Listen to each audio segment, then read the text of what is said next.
buenas tardes tengan todos ustedes. A nombre de COFIDE Capacitación Empresarial, sean bienvenidos a Foros COFIDE.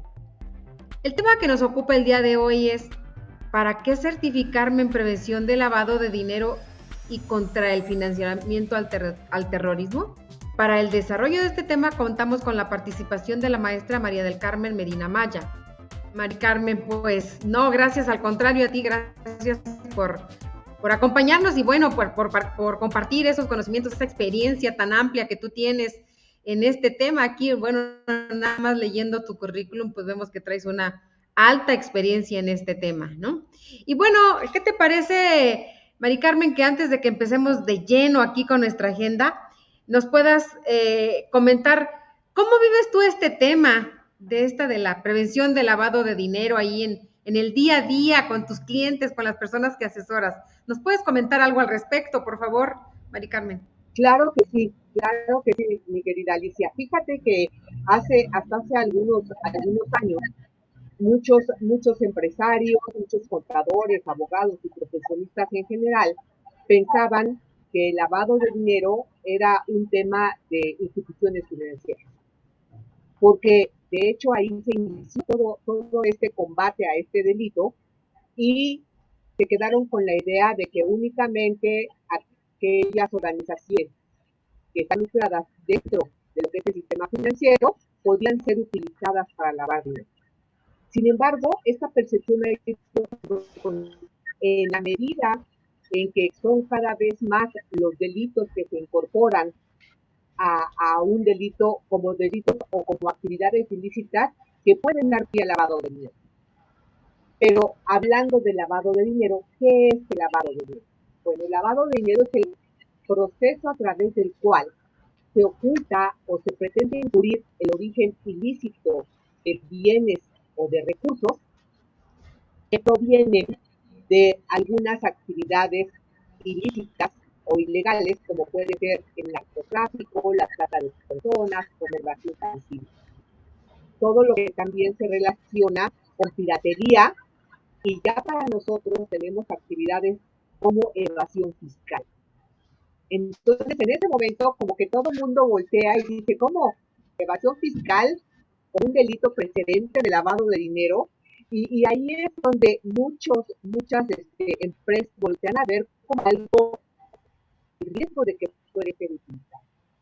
Entonces, de pasar de una serie de actividades que eran las financieras o las actividades vulnerables que están especificadas en la ley antilavado, que son muy bien identificadas, que están muy bien enlistadas en el artículo 17, pasamos a que todas las empresas, sin importar su giro, su tamaño o su ubicación, pueden ser utilizadas para lavar dinero. Entonces, ese es el tema ahora. ¿Cómo resguardar a mi organización de ser utilizada por terceros en forma involuntaria? Muy bien, pero ¿cómo resguardarla? Pues el representante legal debe de saber, ¿no? Debe de estar muy al tanto de estas situaciones y obviamente, pues no permitir que eso se lleve a cabo dentro de su empresa, pues. Claro, tiene toda la razón. Sin embargo, el representante legal no es la persona que elabora los manuales ni que está en la operación todos los días. De hecho, pues el contador, tú sabes que en ocasiones no solamente se ocupa de cuestiones financieras, sino también laborales, también fiscales, legales, y nosotros, como siempre, le entramos a todo. ¿Qué significa eso?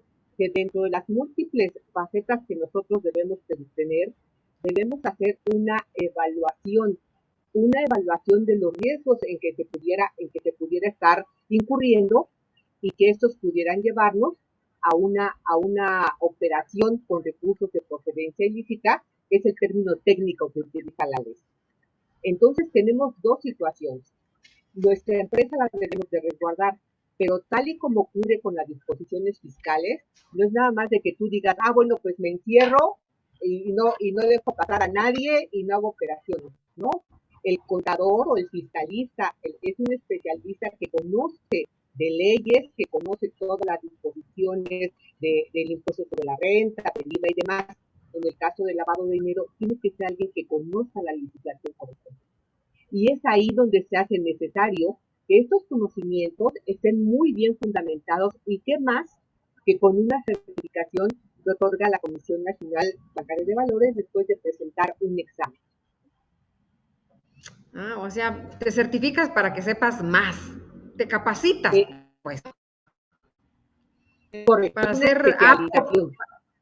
una especialización. Ah, muy bien, qué interesante. Bueno, pues entonces, ¿qué te parece que pues empecemos con nuestra agenda del día de hoy? Eso no nos comentaste ahorita, pero ojalá que nos lo pudieras profundizar más. El lavado de dinero, que inclusive nos dieras algunos ejemplos, Mari Carmen. Claro, claro que sí. Fíjate que dentro de lo que son los delitos, como te comentaba, que son precedentes, esto es, para que se lave un dinero sucio, y lo entre comillas sucio, porque proviene de actividades ilícitas, debe haber un delito anterior, como ya te comentaba.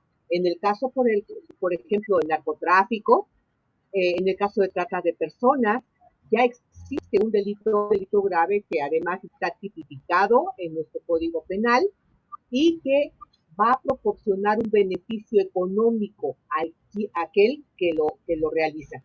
Por ejemplo, en el secuestro o la extorsión. Estas bandas delictivas, una vez que obtienen esos recursos producto de su actividad ilícita, tienen que buscar la manera de colocarlos, de deshacerse del estigma de dónde vienen. Entonces, proceden a iniciar este proceso. ¿Qué sucede? Bueno, inicialmente pueden meterlo en algunas cuentas bancarias en montos pequeños, o sea, lo fraccionan, pueden dárselo a algunas personas para que lleven a cabo la compra de vehículos. Por eso es tan importante conocer qué actividades ya están tipificadas como actividades vulnerables. Actividad vulnerable aquella que es utilizada por las bandas delictivas para precisamente lavar sus recursos.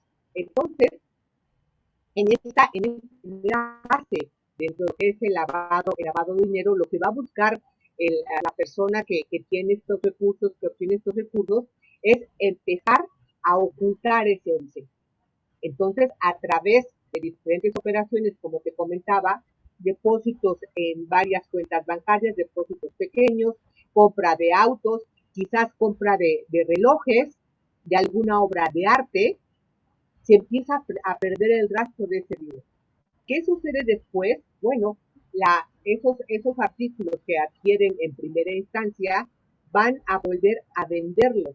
Vamos a pensar, estas personas pueden inclusive invertir en alguna empresa de estas llamadas fachada o empresas fantasma que por ahí tenemos y que ha hecho una gran persecución de ellas y comprar facturas o vender facturas.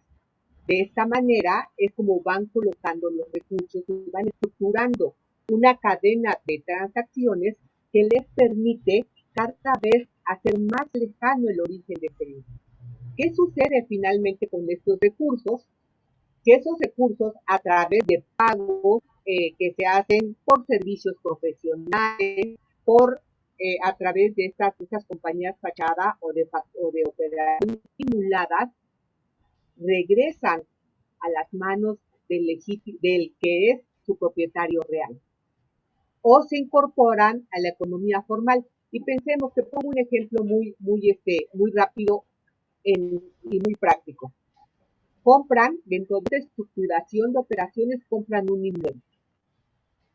Este inmueble, con las características que ya puede implicar la compra de un bien de esta naturaleza, tiene umbrales Oye, para sí, perdón que te interrumpa, Mari Carmen. A ver,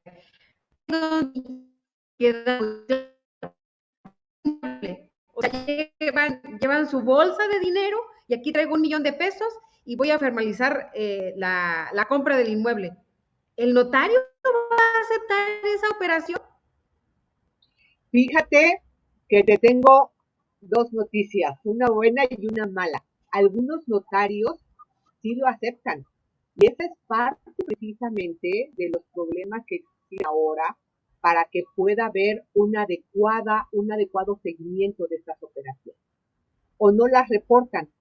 Sí, como tú bien lo acabas de decir, no tenemos como umbral para pagar operaciones de adquisición de inmuebles en efectivo 1,000,000 de pesos. Tenemos un umbral de 270,000 pesos aproximadamente. ¿Qué sucede? Bueno, que la otra parte la tienes que pagar con transferencias o con cheques.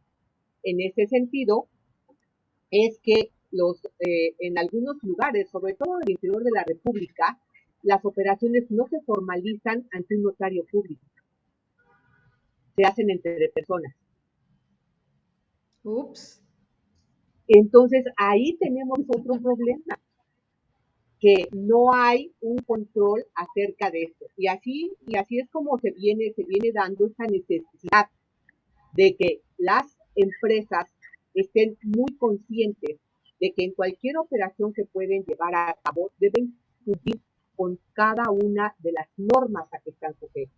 Deben conocer los cuales tienen que, a través de los que tienen que identificar sus operaciones, identificar perfectamente a sus clientes y a sus proveedores, porque ahora tenemos otro problema, mi querida Alicia. Artículo 69B del Código Fiscal de la Federación.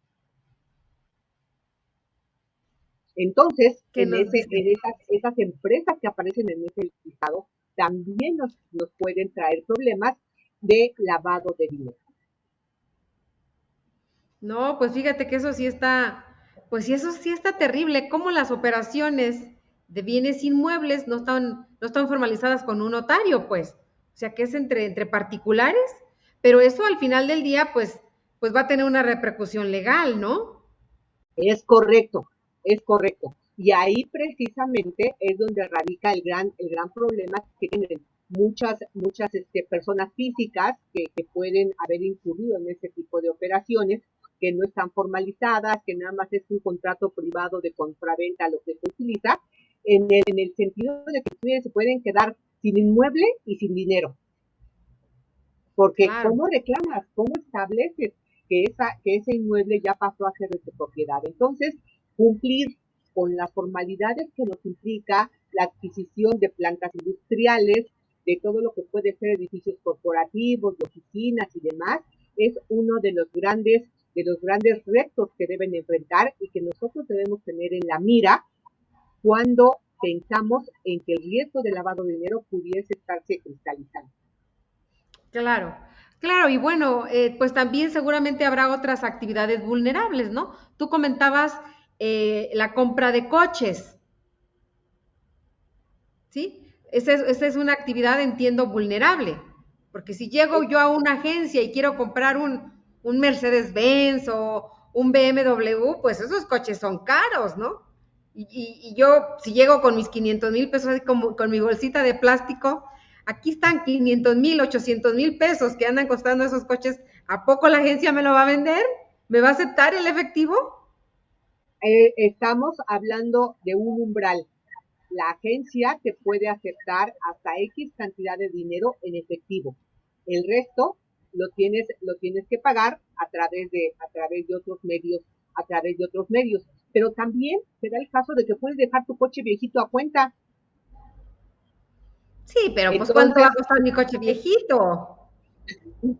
pero lo dejas a cuenta, mi querida Alice. O sea, ahí hay forma de que se pueda en un momento dado no solamente pagar en efectivo, sino dar tu vehículo a cuenta y el resto con un cheque o con una transferencia. De hecho, el sector automotriz es uno de los más fiscalizados porque pues es muy común que entre particulares también que endosen la factura y de esa manera ya no haya mayor problema. Entonces, las agencias como aquellas personas, los CEOs y demás que están encargados de hacer este tipo de transacciones, deben tener muy presentes este tipo de disposiciones.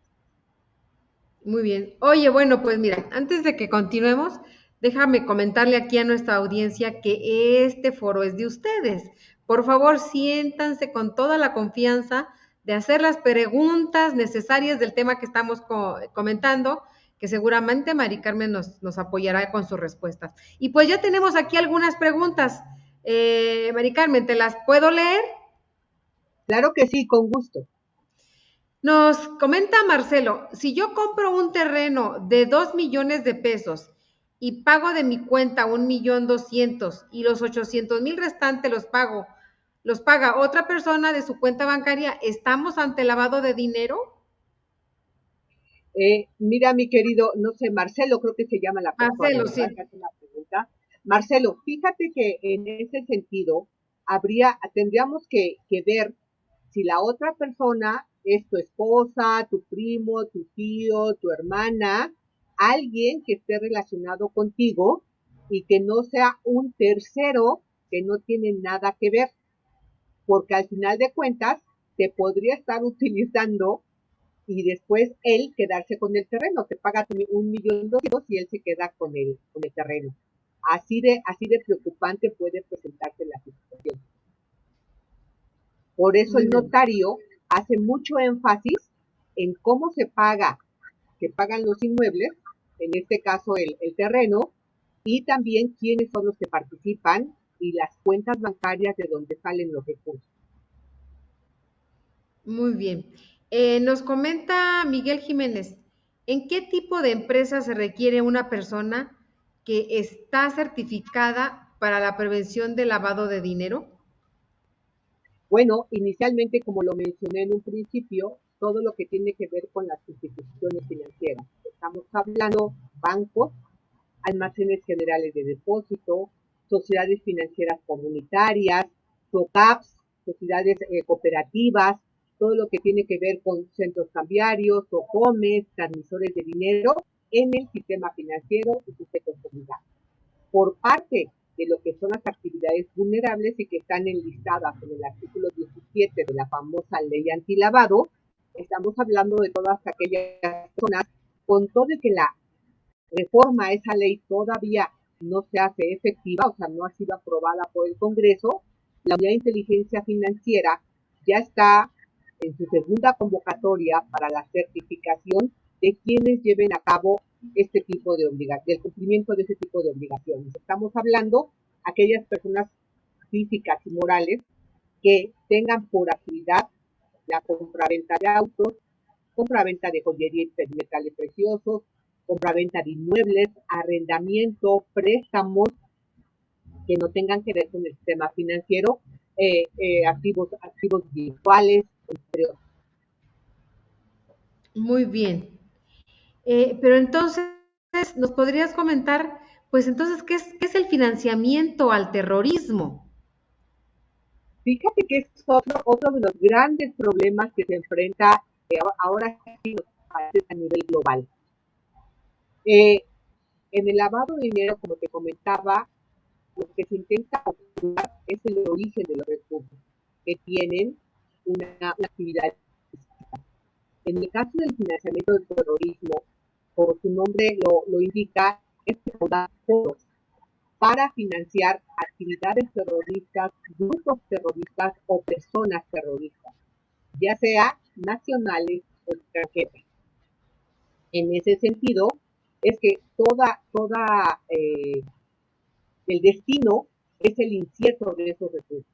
En el financiamiento del terrorismo no siempre son de origen ilícito los recursos, pueden ser de origen ilícito. El problema es el destino que se les da. Y te pongo un ejemplo. Con motivo de la pandemia, tú sabes que se agudizaron algunos problemas, pues de escuelas, de comida en algunas partes del mundo. Entonces, a través de estas organizaciones sin fines de lucro, se les hace llegar los donativos que se reciben de empresas, de otras organizaciones de la sociedad civil y también de personas físicas para cooperar a esas causas. Estas organizaciones son muy bien vistas por la sociedad. Uno quiere cooperar y unirse a esos loables fines. Entonces, estas organizaciones reciben dinero de muchas partes y en grandes cantidades y los destinan a aquellos lugares donde hacen falta. Sin embargo, en muchas ocasiones, esos lugares de destino están cooptados por la delincuencia. Y pensemos en una organización que se dedica a proveer de educación a los niños huérfanos. Nosotros desde México recaudamos esos fondos para llevarlos a este país de África. Pensemos en África. Pero en África hay problemas raciales, hay problemas de guerrillas, y puede ser que estas organizaciones hayan sido tomadas por esos grupos y ese dinero no se destine finalmente al fin que nosotros hemos preferido, sino que sean utilizados para entrenar a niños a lo mejor en el manejo de armas y nosotros no lo sabemos. Entonces, por eso es importante también saber a dónde van nuestros recursos y nuestros donativos. Oye, pero entonces esa actividad específicamente que tú estás comentando, ese ejemplo, ¿sí? Ese dinero, bueno, lo sacamos de acá de México, de una empresa que, pues, que trabaja, que le eche ganas para tener utilidades y que al final dice, yo voy a aportar, yo voy a donar tantos millones de pesos por esta causa, ¿sí? ¿Y qué pasa? ¿Me van a penalizar a mí, empresa en México? Fíjate que por eso es importante que conozcas a quién le vas a entregar ese donativo. Estas organizaciones que se les llaman aquí, organizaciones sin fines de lucro, donatarias y demás, en México tienen una legislación especial que permite o que les exige que están entregando informes a la autoridad, en este caso el SAT, para conocer de dónde provienen sus recursos para empezar, y que no también sean producto de una actividad ilícita. Y después, para que ellos mismos sepan a dónde van a mandar esos recursos y que hagan un amplio seguimiento de los mismos. Porque indirectamente tú pudieras estar financiando esa guerrilla en ese país con esos donativos. Y en ese caso, pues se te estaría aplicando la legislación correspondiente, porque aquí lo importante es el destino. ¿A dónde van a parar esos recursos? Pues sí está complicado, ¿no? Si yo quiero donar al extranjero, pues a mí me llega información y que done, y, o sea, tengo que hacer una investigación muy exhaustiva de a quién se lo voy a donar. Es correcto, es correcto. En ese contexto es que tanto el lavado de dinero como el financiamiento del terrorismo son delitos globales. El hecho de que las empresas, los bancos puedan operar no solamente en diferentes jurisdicciones, sino vía remota a través de esas plataformas de pago, a través de todos esos medios tecnológicos que la pandemia nos obligó a utilizar, así como de la noche a la mañana, en lugar de irnos metiendo poco a poco, ha dado pie precisamente a una serie de delitos adicionales, como pueden ser fraudes, el phishing y demás. De esa manera es que nuestras operaciones, no solamente a nivel personal de una plataforma bancaria, sino a través de empresarial, porque tuvimos que recurrir a proveedores de otras entidades, de otras latitudes, porque los nuestros estaba cerrada la actividad. Eso dio pie precisamente a que estos delitos se multiplicaran. Qué barbaridad. Fíjate que nos comenta el doctor Ricardo Mota Reyes, del ejemplo que menciona, ¿lo puede mencionar a través de las alcaldías en la Ciudad de México? No entendí. ¿Tú Sí, sí lo entiendes? no. A ver, ¿me puedes repetir la pregunta? Dice, del ejemplo que menciona, ¿lo puede mencionar a través de las alcaldías en la Ciudad de México? No, No sé ¿verdad? si el doctor, Sí, no es que ojalá no, que nos... no, sí, que La nos pueda prevención del ampliar la lavado de dinero y pregunta. financiamiento al terrorismo tiene muchas preguntas.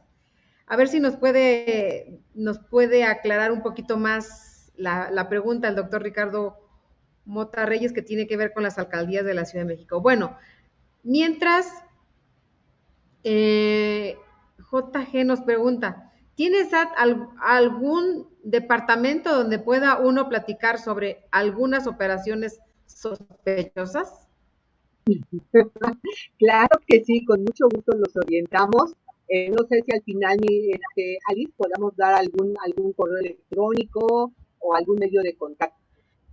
No, pero fíjate que la pregunta es, ¿tiene el SAT algún Perdón. departamento donde pueda uno platicarle sobre alguna operación sospechosa? Sí, claro, hay toda una subadministración que se encarga precisamente de recibir toda esa información y de darle un seguimiento, tomando en cuenta que la plataforma del SAT cuenta con mucha información que pudiera servirle para investigar este tipo de actividades. O sea, sí nos podemos acercar con el SAT. Sí, claro, con el SAT, pero específicamente, si ya estamos hablando de alguna operativa, de algún mecanismo que se tenga identificado, la Unidad de Inteligencia Financiera de la Secretaría de Hacienda es la encargada de poder recibir esta información y a su vez hacerla del conocimiento de las autoridades como la Fiscalía General de la República, si es que hubiera algún supuesto de delito ahí que perseguir, ¿no? Yo creo que eso pues es muy bienvenido a la autoridad, ¿no? Esa Por información supuesto. es muy bienvenida, ¿no? Es como es como cuando los trabajadores van al Seguro Social a acusar al trabajador, ¿no? Perdón, al patrón. Al patrón. Al patrón. Entonces, inmediatamente llega el Seguro Social a ver qué está pasando aquí. ¿Por qué no los tienes dados de alta? Y ahí va la auditoría al patrón, ¿no? Entonces, yo creo que pues, esa información es muy valiosa para la autoridad. Muy bien. Mari Carmen, ¿y qué nos puedes comentar? Pues, ¿por qué es importante el combate del lavado de dinero al final del día? ¿Por qué es tan importante en una sociedad? Fíjate, Alex, que las empresas en la actualidad, cualquier tipo de giro pudiera ser utilizado porque las bandas delictivas también se actualizan y desgraciadamente la autoridad, las leyes siempre vamos un paso atrás. Una vez que se detecta alguna forma de mecanismo, alguna operativa de estas bandas delictivas, pues se emiten las leyes, se hacen las modificaciones correspondientes, se solicita información a las empresas que llevan a cabo estas actividades. ¿Por qué es importante? Te voy a decir que en la actualidad varias áreas que involucran nuestra actividad empresarial convergen en disposiciones de servicio. ¿A qué refiere? Para que tú puedas a disposiciones fiscales, debes tener conocimiento de los dictados del 79, de qué es una persona políticamente expuesta, hablando de quién puede ser tu cliente o tu proveedor. Y ya me metí yo sola en un concepto que seguramente me vas a preguntar, ¿qué es una persona políticamente expuesta? Bueno, una persona políticamente expuesta es aquel funcionario del gobierno federal que es parte de una empresa, llámale sociedad mercantil, y que puede ser tu cliente o tu proveedor. O también puede ser el dueño de la empresa donde trabaja. Y en ese sentido, esto puede dar beneficios a la empresa. ¿A qué me refiero? Que él, por el poder que tiene, pudiera estar siendo objeto de contratos por parte de la autoridad sin reunir los requisitos. ¿Qué sucede en ese sentido? Bueno, que hay un poquito de esa empresa, de ese funcionario, no debiera participar en esta situación. En el momento en que esto ocurre, entonces ya estamos hablando de una administrativa, pero la empresa se está viendo beneficiada con esa actividad del socio o del dueño. Entonces incurrimos en responsabilidad penal de las personas jurídicas. Y ya estamos hablando de la Ley General de Responsabilidades Administrativas, capítulo 25, en donde nos pide que todas las empresas deben tener perfectamente elaborados sus manuales de organización y procedimientos, en donde se delimiten funciones, responsabilidades, niveles jerárquicos y de liderazgo. Y para que tú puedas determinar ese tipo de políticas, necesitas hacer una evaluación. Así es, al tener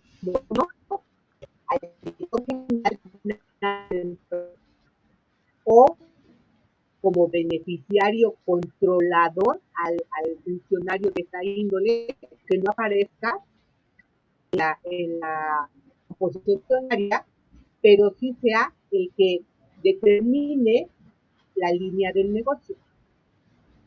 Sí, bueno, a ver, vamos a ver si mejora. Nos comenta JG. ¿El SAT cobra por estas investigaciones? No, absolutamente no. No, pues le beneficia al Al SAT, ¿no? contrario, No digan que nos por pague el SAT. supuesto. Le Nosotros pasamos somos los que nuestra cuenta, debemos estar cobrando. le pasamos nuestra cuenta para que nos haga la transferencia bancaria el SAT, porque le vamos a ahorrar mucho dinero, ¿no? Por ¿Estás de supuesto. acuerdo? Muy bien. Ahora, vamos con este tema de ¿cuál es el campo de trabajo de una persona certificada en prevención de lavado de dinero y financiamiento al mismo? Fíjate que el campo de trabajo es muy amplio, mi querida Alice. Es muy amplio porque inicialmente las personas que están certificadas en esta materia pueden ser oficiales de cumplimiento en cualquier organización del sistema financiero mexicano. ¿A qué me refiero? Estamos hablando de 2.500 entidades a nivel nacional. Si tomamos en cuenta que nuestro sistema financiero no solamente se integra por bancos. En este caso estaríamos hablando de bancos que son aproximadamente 50 bancos que operan en México. También estamos hablando de instituciones de lo que son casas de bolsa, 36, de lo que tiene que ver con fondos de inversión, 722. En fin, en sí, son 2.500 entidades a nivel financiero. Pero también estamos considerando que pudieran incorporarse a otro tipo de entidades como pueden ser en un momento, auditorías en materia de gestión de dinero.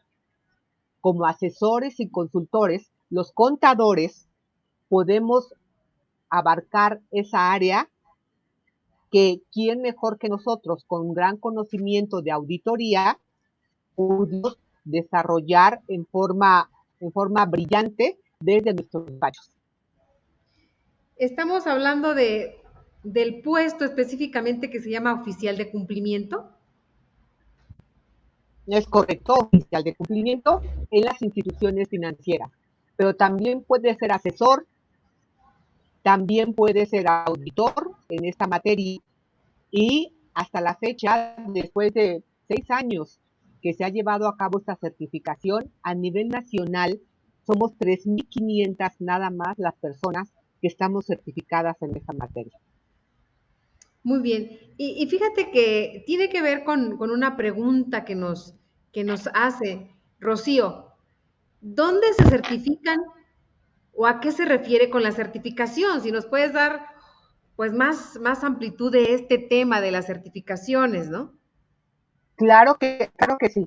Fíjate que la certificación la otorga la Comisión Nacional Bancaria de Valores a través de la aprobación de un examen.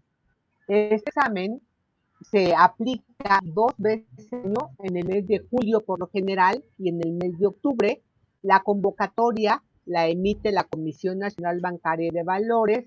Es un examen que tiene sus particularidades. Estás sujeta a realizarlo en 4 horas, son 120 reactivos de confusión múltiple, le llamamos, de confusión múltiple, y en esas 4 horas tienes que resolverlo y además está dividido en 3 áreas de conocimiento.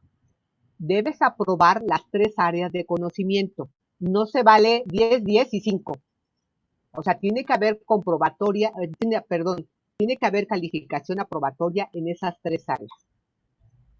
Entonces, este examen, una vez que es calificado por el Ceneval, determina que si aprobaste las 3 áreas de conocimiento, puedes obtener ese certificado que tiene una vigencia de 5 años. En esos 5 años, tú puedes ejercer todas estas funciones que yo te acabo de dar y posteriormente tienes que renovar esa certificación. Ah, muy bien. ¿Y entonces este examen es en línea? No, presencial 100% y por lo general se lleva a cabo únicamente en 3 sedes, Monterrey, Ciudad de México y Guadalajara. Y son espacios, vamos a hablar del World Trade Center, por poner un ejemplo, esta sala de exposiciones, ya ves que en el segundo piso hay una sala de exposiciones grandísima. Bueno, esa sala alberga alrededor de 500 o 750 personas. Y todo el Mm. examen se aplica en un mismo día. Oye, ¿y es en papel? No es a través de una computadora, te dan una computadora en donde te van apareciendo las preguntas y tú puedes ir contestando directamente cada una de ellas en un periodo de 4 horas nada más. Terminado ese periodo, tienes que cerrar tu aplicación y ojalá que hayas contestado todas para que tengas más posibilidad de acreditar el examen. Oye, pero pues, entonces si es una computadora, ¿por qué no hacerlo en línea, en la comodidad de tu casa, pues? Pues porque puedes tener a alguien que te esté ayudando y no se trata de eso. O puedes estar consultando la ley o alguna otra disposición. Entonces aquí es tipo los exámenes que hacen los chicos cuando van a entrar a la universidad, que ya ves que los llaman a que presenten su examen de admisión. En este caso,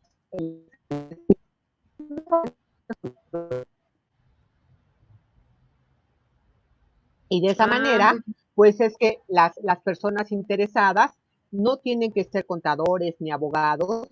eh, la profesión no tiene nada que ver. Lo que importa es precisamente el conocimiento y la experiencia que puedas tener en esta área. Oye, Mari Carmen, ¿y puede ser que no tengas una carrera profesional, un título profesional? Puede ser, puede ser en algunos casos, y en ese sentido lo que tienes que acreditar es haber trabajado en áreas de cumplimiento, o sea, en estas áreas de prevención de lavado de dinero, y esa práctica mínima de 4 años es la que se te toma como antecedente para poder presentar el examen. Ah, muy bien. Oye, y fíjate que nos están comentando aquí una pregunta, que cuáles son esas áreas del conocimiento, esas 3 áreas del conocimiento que se evalúan. Ok, dentro de lo que es la convocatoria que les comentaba que emite la comisión, también da a conocer un temario. Ese temario nos habla de estas 3 áreas. 1, conocimientos generales y organismos internacionales. 2, conocimientos técnicos específicos de lo que es la legislación y el marco de prevención de lavado de dinero y financiamiento al terrorismo en México. Y 3, lo que tiene que ver con auditoría y riesgos.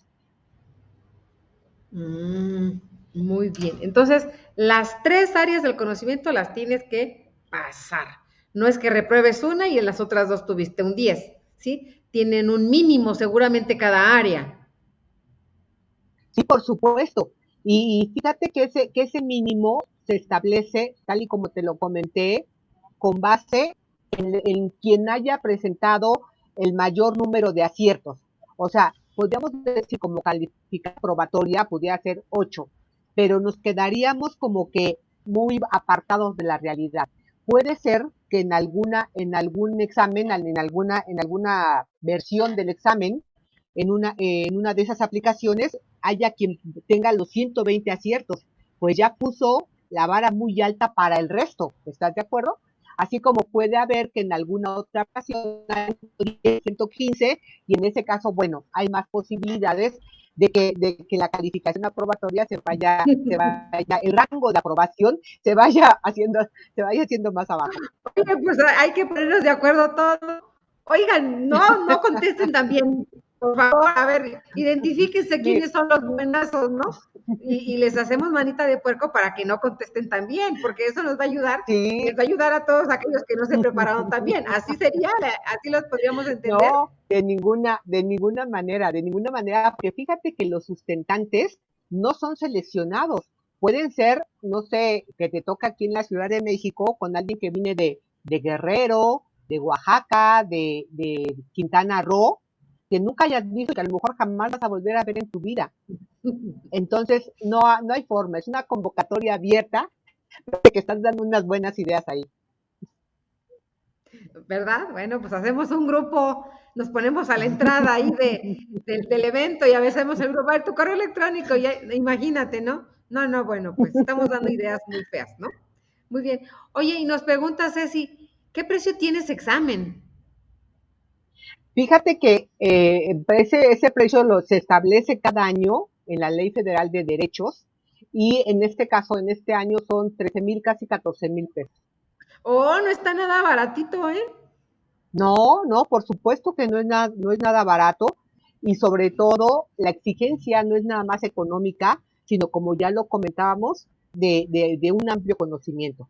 En realidad, estamos hablando de que en cada aplicación que se da son 1,500 personas, de las cuales solamente el 30% pasa. Oh, un 30% es muy bajo el porcentaje de personas que acreditan. A ver, voy y Es lo correcto. presento y estoy en ese 70% que pues de las que no se prepararon, la verdad, pues es que sí, es la verdad, ¿no? No vinieron a COFIDE a capacitarse, Es ¿no? correcto, no tomaron su No diplomado, tomaron. no están enteradas de cómo se lleva a cabo eso. Nada más tienen ganas de ir a perder ahí 13,000 pesotes, ¿no? Bueno, muy bien, a ver, y vamos a suponer, estoy en ese 70%. ¿Qué hago si no lo paso? Lo puedes volver a presentar ¿Otros 13,000 cuantas pesos? veces quieras, por supuesto. Esta es por única vez, o sea, no hay forma de que te lo puedan tomar a cuenta, ni mucho menos. Muy bien, bueno. Oye, y nos comenta José Eduardo, ¿el examen es a través de opción múltiple o es desarrollo de temas? No, es a través de confusión múltiple. Mm, ok, ¿y sí son muy confusas las preguntas? Fíjate que implican no solamente el conocimiento, sino la aplicación del mismo. Porque pudiéramos en un momento dado pensar que memorizando definiciones, conceptos, disposiciones, reglas, digo, hay quien puede ser muy hábil en ese aspecto, ¿no? Tener esa capacidad de memorizar. Sin embargo, también hay casos prácticos en donde tú tienes que hacer uso no solamente del conocimiento que ya traes de la disposición, sino también identificar qué tipo de obligación se está cubriendo, qué tipo de disposición se está violando, cuando en el ejemplo te ponen, bueno, es que en el caso de un cajero en un banco, omitió solicitarle la identificación a la persona al usuario que se presentó a cambiar el cheque, ¿no? Es un decir. Y en ese sentido tú tienes que decir, bueno, está faltando a la debida diligencia, o está violando la constitución, o está violando la ley bancaria, ¿no? Pues ahí está faltando a la debida diligencia, no está cumpliendo con esas obligaciones, ni solicitando la información correspondiente a sus clientes. Que se identifiquen. Muy bien. Oye, y nos comenta Rocío que dónde encuentra información para la certificación. Bueno, hay una convocatoria que ya se emitió desde el mes de mayo. El periodo de inscripción para el examen fue del 1 de agosto al 9 de septiembre y el examen se aplica el próximo 5 de noviembre. Esa convocatoria la pueden consultar en el portal de la Comisión Nacional Bancaria y de Valores y si no, pues te paso el link para que la puedan, para que lo puedan verificar. Ahí pueden Muy encontrar bien. tanto el temario, requisitos y demás. Muy bien. Fíjate que misma Rocío nos pregunta, ¿ustedes certifican? Yo creo que sí es importante que nos expliques quiénes son los únicos autorizados en la certificación. Así es, el examen es presentado por los sustentantes y la que certifica es la Comisión Nacional Bancaria y de Valores. Es la Nadie, única que puede es certificar. la única, es la Nadie más. única. Sí, instituciones educativas, por ejemplo, como COFIDE, pues les ayudamos a estudiar, les decimos, a ver, esto es lo que va a venir en el examen, les ayudamos, pues, ¿no? Les damos capacitación al Las respecto, los herramientas, preparamos. claro. Los preparamos, ¿para qué? Para que estudien y se preparen para ir y presentar esa certificación. La certificación, nuevamente comentamos, nadie la hace más que la institución que está comentando aquí Marica, ¿sí? Azucena nos comenta, ¿nos puedes repetir los requisitos para poder ser oficial de cumplimiento? ¿Es la experiencia previa, cursos sobre el tema o... Bueno, como requisitos en sí, lo que está solicitando la autoridad es que tengas un título o acredites la experiencia como ya le comentábamos. Obviamente presentar tus datos general de identificación, mostrar los comprobantes correspondientes, hacer el pago de los derechos y sobre todo en el presentar en público muy bien acreditada esa experiencia. Muy bien. Es decir, por ejemplo, si yo no estoy titulada, pero he trabajado siempre en un despacho que hace auditorías justamente de este tema y ya traigo toda la experiencia, pero sí fui a la universidad, la trunqué y no tengo el título. No tengo que estar titulada para poder aspirar a tener esta certificación. Es correcto, no tienes que estar titulada para aspirar a ella. Nada más hay que Eso es ponerse un, a eso es estudiar. un gran, por supuesto, y eso es un gran beneficio, porque en muchas ocasiones, como tú bien lo comentas, Alicia, hay gente con mucha experiencia, con mucha capacidad, que por alguna razón en su tiempo no pudo tener un título, inclusive con muy buenas calificaciones, pero por situaciones ajenas a su voluntad, no cumple con ese requisito. Eso no obsta para que no puedas presentar este examen e inclusive certificarte. Y eso me parece una muy buena de todas estas personas y profesionistas. Claro, fíjate que finalmente las certificaciones que emite en general el gobierno federal a través de sus distintas instituciones, ¿sí? No piden este requisito, yo creo en general, ¿no? Por ejemplo, las certificaciones de conocer tampoco te pide que tengas un título profesional, basta con que tengas experiencia y seas experto en ese tema para que vayas y te certifiques. Y eso está muy bien, eso está muy bien. ¿Por qué? Porque hay muchas personas, así como tú bien comentas, pues que por X o por Y no terminaron su carrera y se les complica, pues, ¿no? Tener el título profesional. Entonces, estas certificaciones te avalan, ¿sí? Que eres especialista en la materia, pues, ¿sí? Totalmente de Ahora, acuerdo. ahora, Mari Carmen, entiendo que, por ejemplo, las instituciones financieras tienen perfiles específicos de puestos donde les exigen o deben de tener estas certificaciones, sí o sí, para Sí, poder es correcto. desempeñar la función para la cual fueron contratadas y un requisito es que tengan esa certificación. ¿Es correcto? Es correcto. Ahora, Es correcto. estos son en instituciones financieras, pero en el sector privado, en la parte de como auditor, ¿cuál es, para qué te sirve esa certificación? Porque entiendo que es un número que te asigna, ¿no? Sí, es una autorización, digamos, una autorización que tú vas a ejercer para realizar estas auditorías de cumplimiento a los sujetos que están obligados a llevarlo a cabo. Ah, muy Esto bien. es, te comentaba yo que son 17 diferentes entidades en el sistema financiero. Estamos hablando de tipos, SOCAP, SOFOMES. SOFOMES son 2.500 a nivel nacional y todos ellos deben de cumplir con este marco normativo. Entonces, las personas que estamos certificadas en la materia pueden llevar a cabo esta auditoría. Nadie más la puede hacer. Puede ser un contador público certificado como tal. Ellos no podemos, aunque estemos certificados como contador público, no podemos hacer estas auditorías.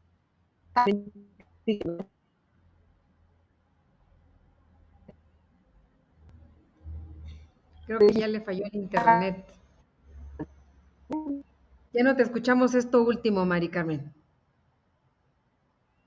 Ya A no te ver, te escuchamos esto comentaba último. yo que, a ver,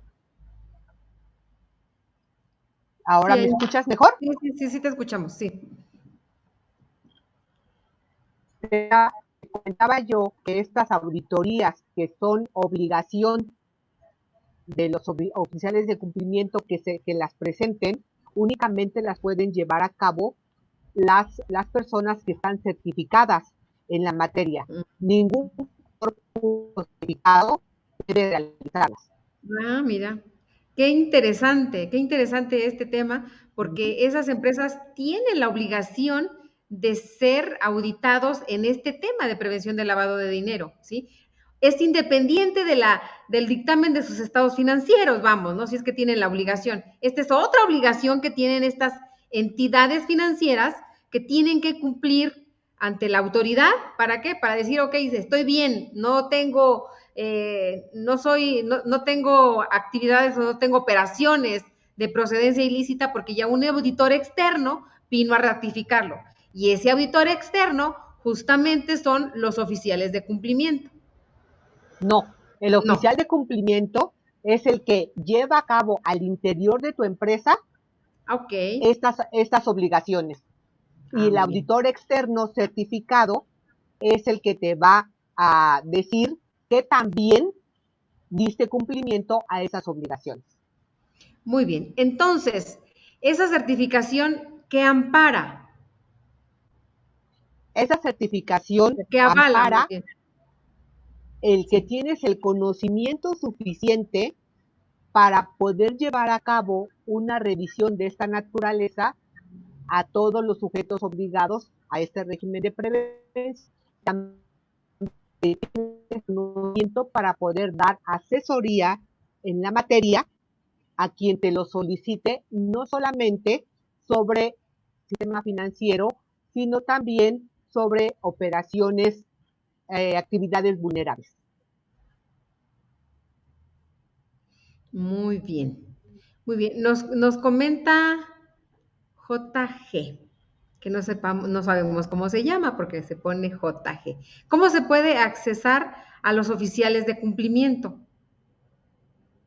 Bueno, los oficiales de cumplimiento son funcionarios de estas empresas, entiéndase bancos, entiéndase centros cambiarios, entiéndase fondos de inversión o casas de bolsa.